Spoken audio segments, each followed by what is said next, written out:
Coming up on The Arts Connection. Their works of art on wheels will meet the man whose canvas is as big as a bus. Painting, mixing the colors, and it's just like painting a picture. Only it's huge. Meet some highwaymen, artists who got their name selling their works along the highway. And that was my route initially, up and down Highway 27, because my work related to the people that were in the center part of the state. And who can you meet at First Thursdays? We'll find out. All that and more just ahead on The Arts Connection.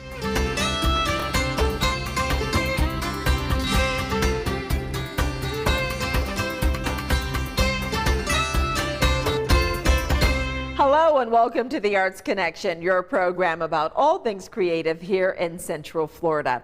I'm Cecily Wilson and we're joining you from the Jeanine Taylor Folk Art Gallery in Sanford. The gallery showcases the works of about 30 folk artists, many of them local. It also houses the working studios and galleries of several independent artists under the name of Gallery on First. And of course, I know you want to learn more, and you will. But first, in this episode of The Arts Connection, we begin by revisiting some of our favorite stories that explore the visual arts. And we start off with a man that we introduced you to last fall. Now, you've seen his work all over Orlando, and it probably passes you by several times a day, and you didn't recognize it as art until now. Kristen Kinney shared his story. Those aren't real people. Oh no. Stickers? No way. I think surprised, a lot of them are surprised because there is so much vinyl today. They just automatically think that they're just stickers. But don't be fooled. They're entirely hand-painted images that ride along the side of this Lynx bus all day long. It's like a big painting.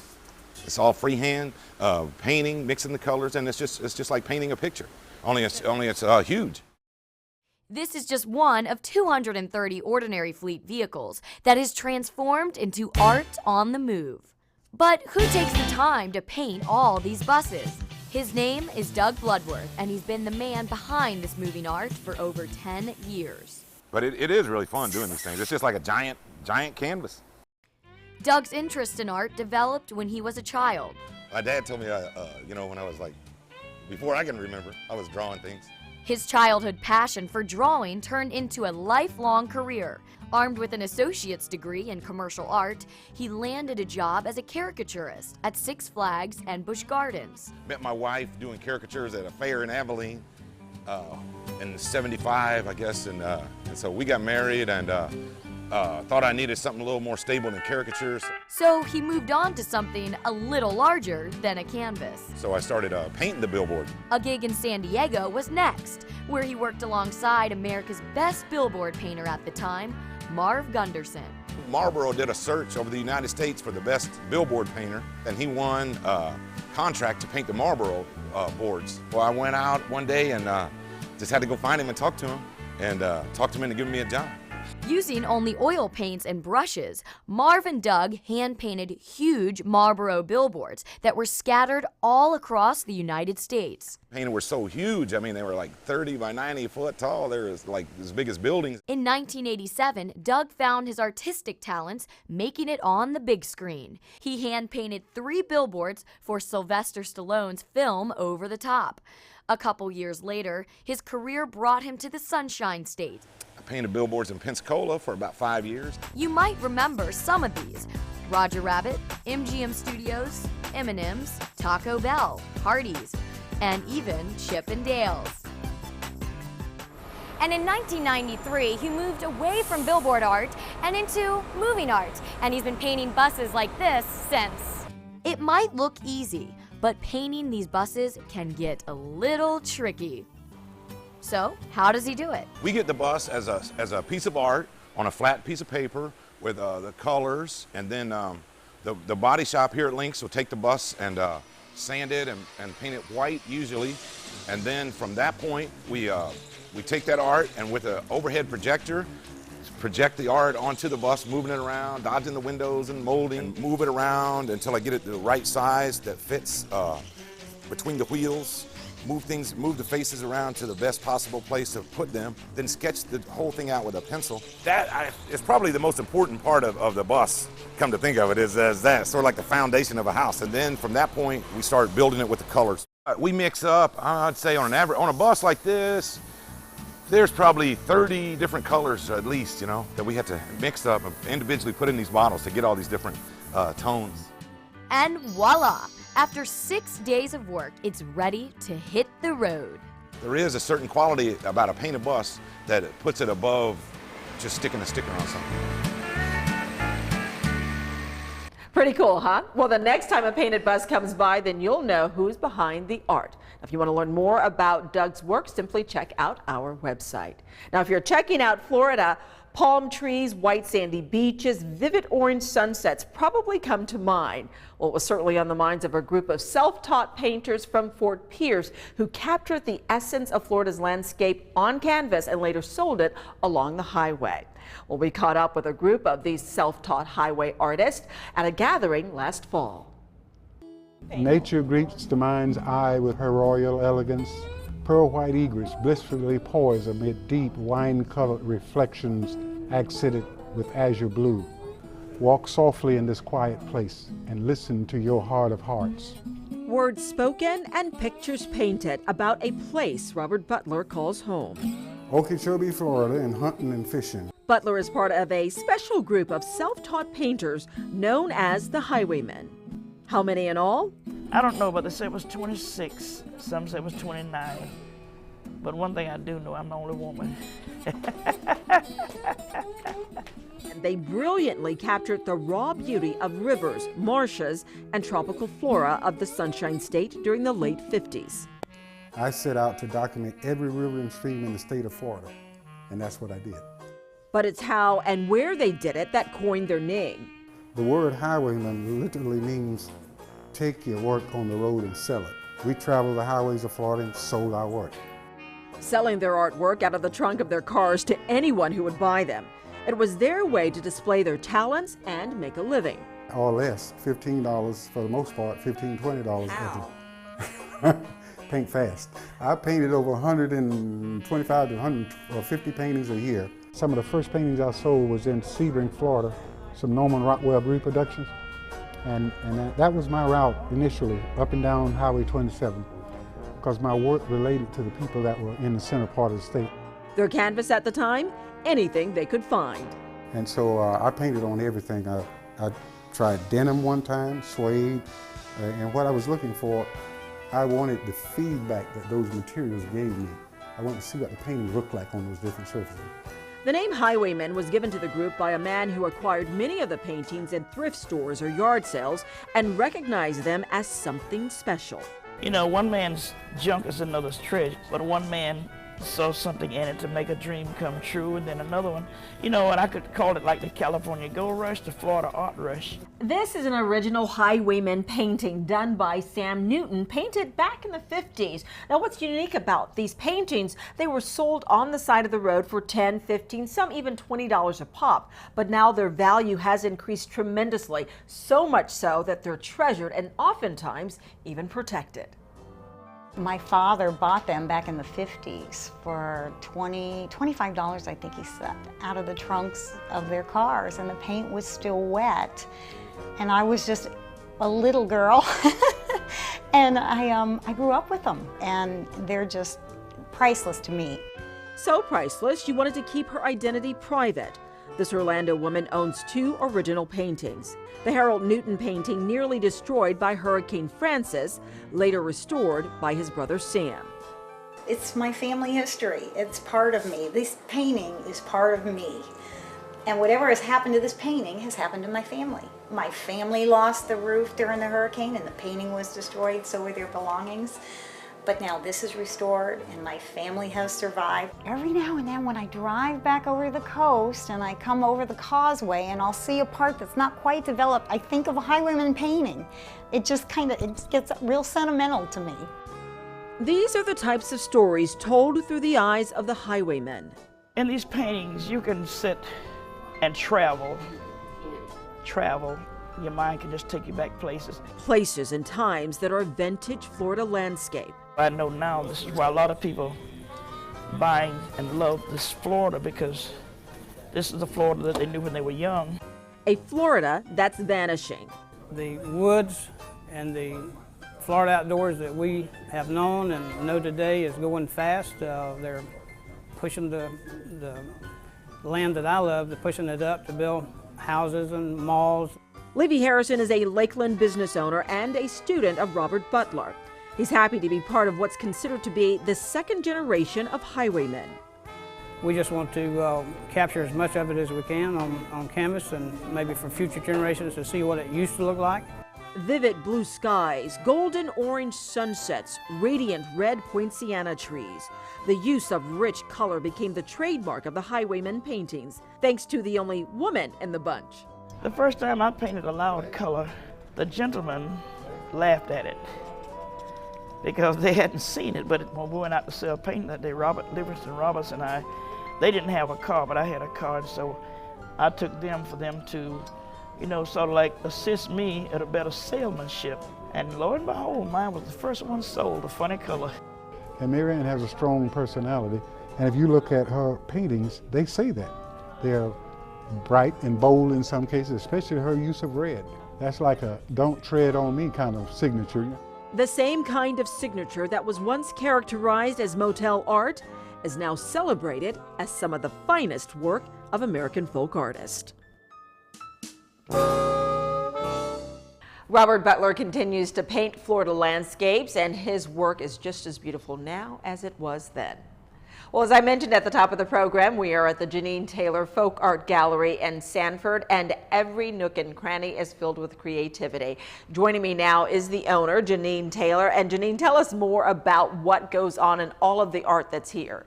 Well, welcome to Sanford, and you're right, we are just filled with art and art activities. We have quite a variety. We have 8 working artist studios, and that's called Gallery on First, and so we're both housed in the same building.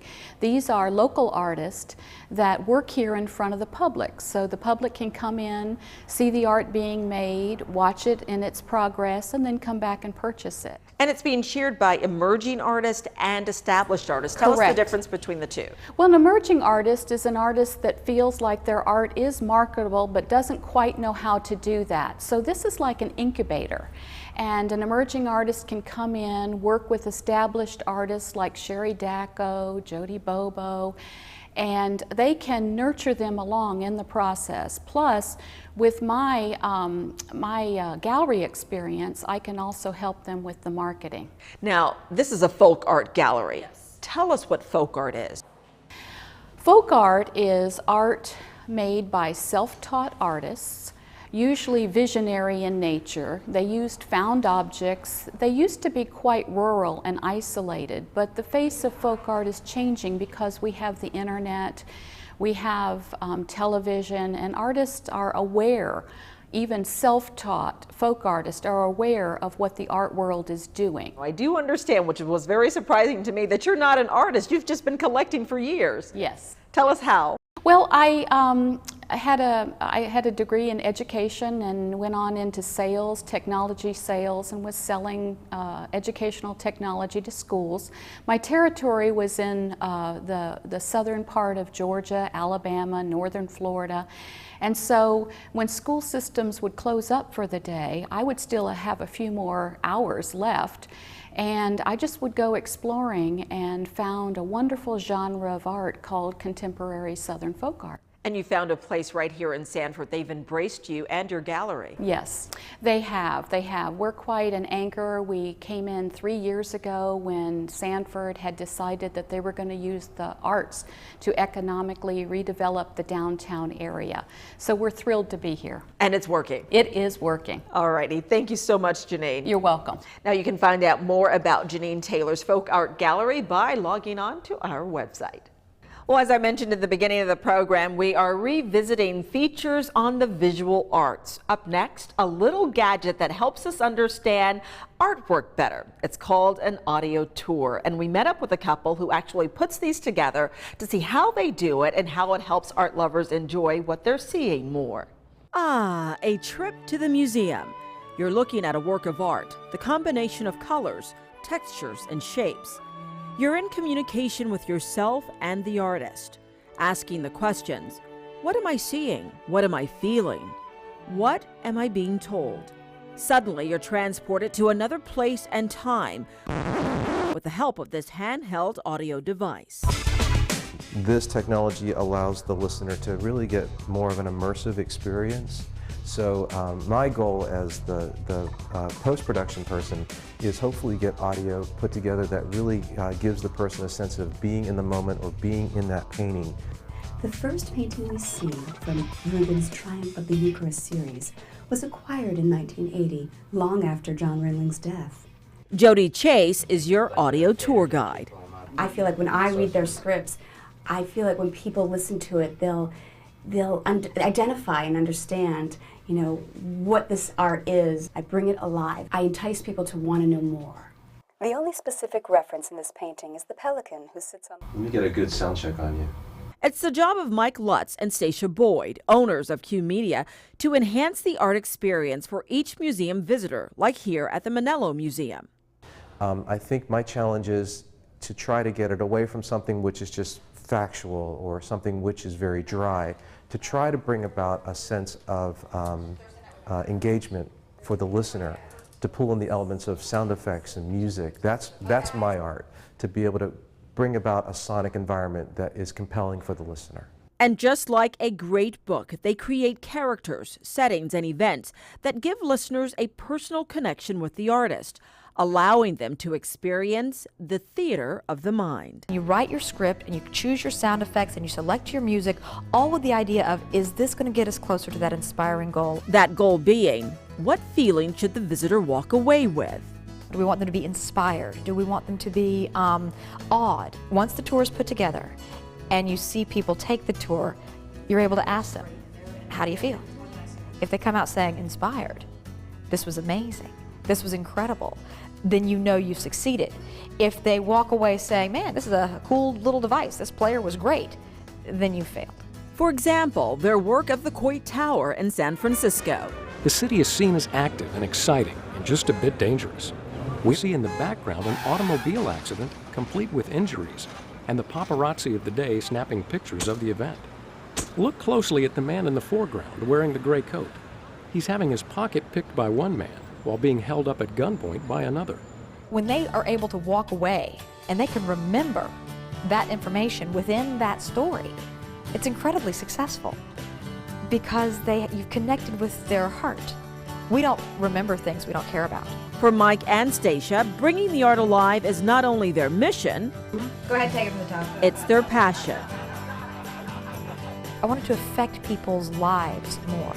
And leave visitors with more answers than questions. It's called the Original Art Party. This mostly social event called First Thursdays, held monthly at the Orlando Museum of Art, gives art lovers a chance to mingle with local artists, and every month has a different theme. Now, when we first introduced you to them, their theme was blank canvas. Artists actually worked on new creations as they mingled and socialized with the crowd.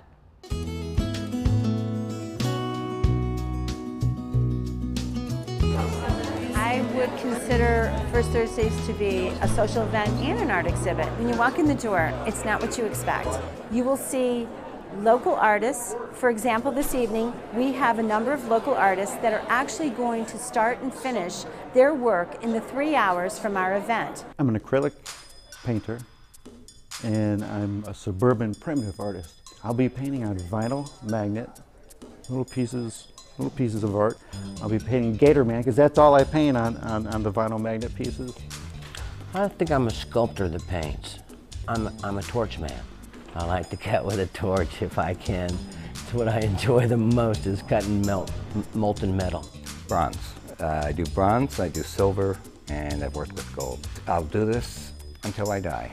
Until my hands fall off, I'll use my elbows, but I love art. I draw from my childhood. Tonight I have some papers and some books from my school when I was in elementary school. So I'm kind of going to do a child theme, I think. This is our 9th season, and a lot of people may not be aware of it, but we were the first. So we wanted to offer one evening a week that they could come, and the museum would be open, not only with its regular exhibition and the museum shop and all the other things going on, but a local art exhibit. You can always count on a great local band. You can always count on us trying to tap into some of the new cafes, some of the new restaurants coming into Orlando. We change our themes every month. I think that's what keeps this event fresh and new and exciting. You can come here in February and you can come back in March and it's a completely different event. It's competitive, yes. I never expect to get picked, so I'm always happy when I get selected.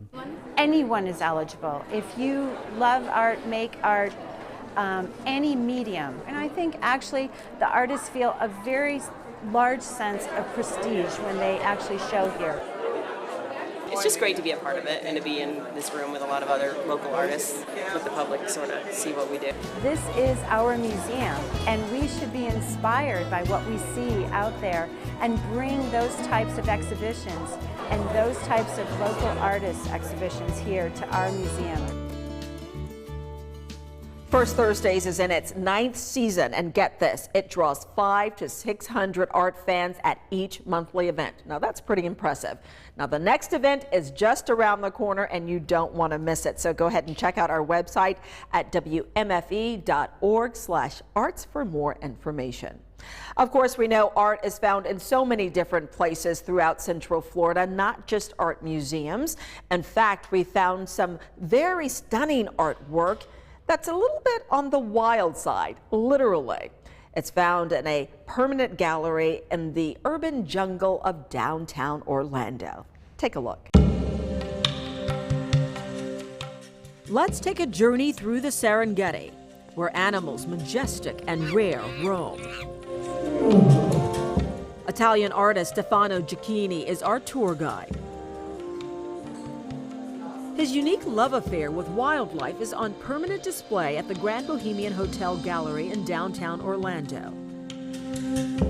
In the way I live the animal, in the way I use my heart and my soul for painting.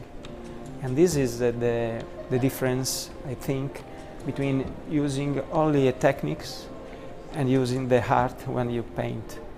Hotel owner Richard Kessler is an avid collector of artwork. It's something about the style and the technique that people use, whether it's contemporary or whether it's a more classical piece, that really attracts me to it. So my collection is very eclectic and is very wide-ranging.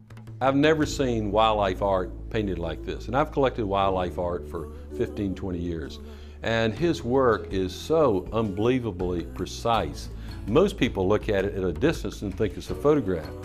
Each original artwork painted with small controlled strokes. He does it very quickly, and it's almost like something is taking control of his hand and it's painting by itself, because he barely puts a stroke and all of a sudden the animal is there. Two different art forms combined into one. Between an impressionistic way to painting and realistic way. So you can read the sign of the brush, you can read the texture.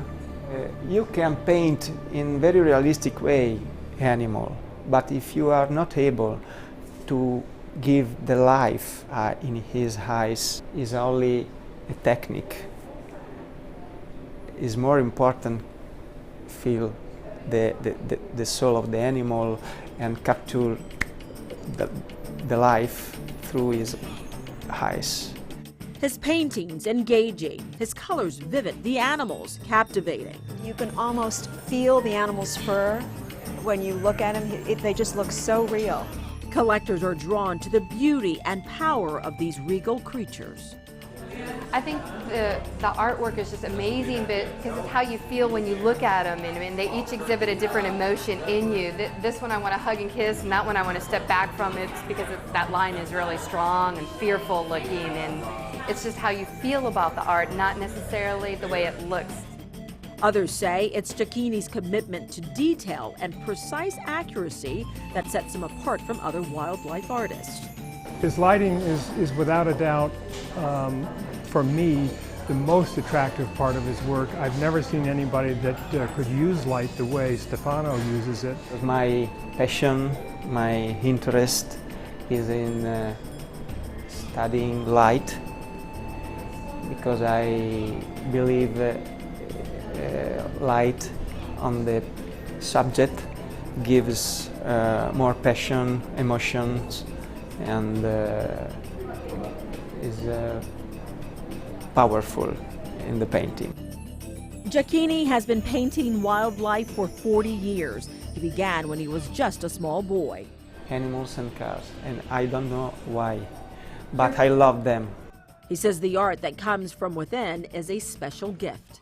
Every day I say, thank you God for this gift, because I don't know in which way I am able to do this, but I am able. I never study art. A gift that creates a soul connection on canvas. Well, that wraps it for this Arts Connection. We certainly hope you have enjoyed our program. We hope you'll check us out on the web at wmfe.org/arts. You can view our podcast there, send us your ideas, or get more information on any of the stories that you've just seen. Again, thanks for watching. We'll see you next time. Bye.